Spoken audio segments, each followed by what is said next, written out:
কসবা টিভির পক্ষ থেকে স্বাগতম। কসবা টিভি, হৃদয়ে বাংলা।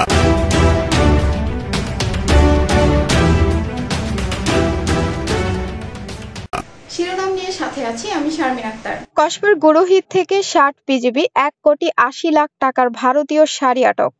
কসবা টিভির ডেস্ক রিপোর্ট। এবারে জানিয়ে দিচ্ছি বিস্তারিত।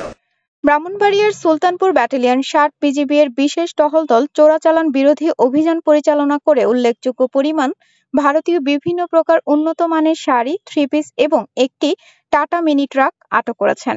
সুলতানপুর ব্যাটালিয়ন 60 বিজিবি এর ব্যাটালিয়ন সদরের বিশেষ টহল দল গোপন সংবাদের ভিত্তিতে মঙ্গলবার চোরাচালানি বিশেষ অভিযান পরিচালনা করেন। ব্রাহ্মণবাড়িয়া জেলার কসবা উপজেলাধীন সীমান্ত পিলার 2037-8 হতে আনুমানিক 1 কিলোমিটার দূরে বাংলাদেশের অভ্যন্তরে গুরুহিত মোড় পাকা রাস্তা হতে একটি টাটা মিনি ট্রাক সহ 1584 পিস উন্নত মানের ভারতীয় শাড়ি, 177 পিস 3 পিস আটক করতে সক্ষম হয়। আটককৃত মালামালের সর্বমোট সিজার মূল্য 1,80,79,000 টাকা। উল্লেখ্য, বিজিবি টহল দলের উপস্থিতি টের পেয়ে চোরাকারবারি ও ট্রাক চালক ট্রাক এবং মালামাল ফেলে দ্রুত পালিয়ে যায়। কসবা কালিকাপুর ও জয়নগর দিয়ে গুরুহিত দিয়ে প্রতিনিয়ত গাঁজা সহ শাড়ি পাচার হয় দেশের বিভিন্ন স্থানে যাচ্ছে বলে একাধিক সূত্র জানায়। অপরদিকে বায়েক জয়নগর সীমান্ত দিয়ে ইলিশ মাছ পাচার হচ্ছে বলে একাধিক সূত্র থেকে জানা যায়।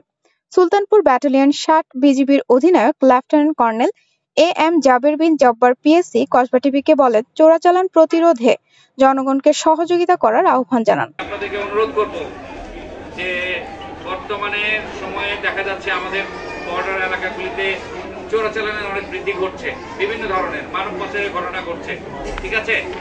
এবং আমাদের এই এলাকাটায় মাদকের একটা বিরাট বড় প্রভাব আছে।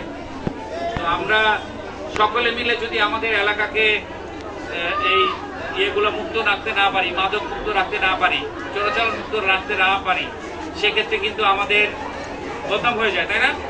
আমাদের যে এলাকা, এটা তো আপনারা এই এলাকার তো বাসিন্দা, এই এলাকায় জন্ম আপনাদের, ঠিক আছে না?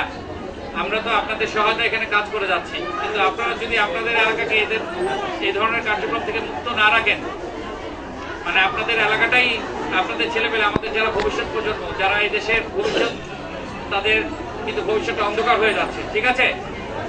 তো আমি এখন বলবো যে আমাদের যারা আছেন আপনারা এক এক করে আসবেন নাম ডাকলে, ঠিক আছে? এবং যে জিনিসটা বললাম এই জিনিসটা আপনারা আমাদেরকে সর্বতভাবে সহায়তা করবেন। যে কোনো জায়গায় যে কোনো ধরনের ইনফরমেশন মানে খবর যদি থাকে, অনেকে দেখা যাচ্ছে অবৈধভাবে ভারতে ঢুকে যাচ্ছে, ভারত থেকে আসতেছে, এলাকায় অনেক ধরনের সমস্যা হয়, ঠিক আছে? বিশেষ করে আপনারা মাদকের বিরুদ্ধে সোচ্চার থাকবেন। মাদকটা আমাদের সমাজকে ধ্বংস করে দিচ্ছে, তাই না? এবং আপনারা নিজেদের কর্মসংস্থান সৃষ্টি করেন। এতক্ষণ ধরে কসবা টিভির সাথে থাকার জন্য আপনাদের ধন্যবাদ। কসবা টিভিকে লাইক, শেয়ার এবং সাবস্ক্রাইব করে পাশে থাকুন। আল্লাহ হাফেজ।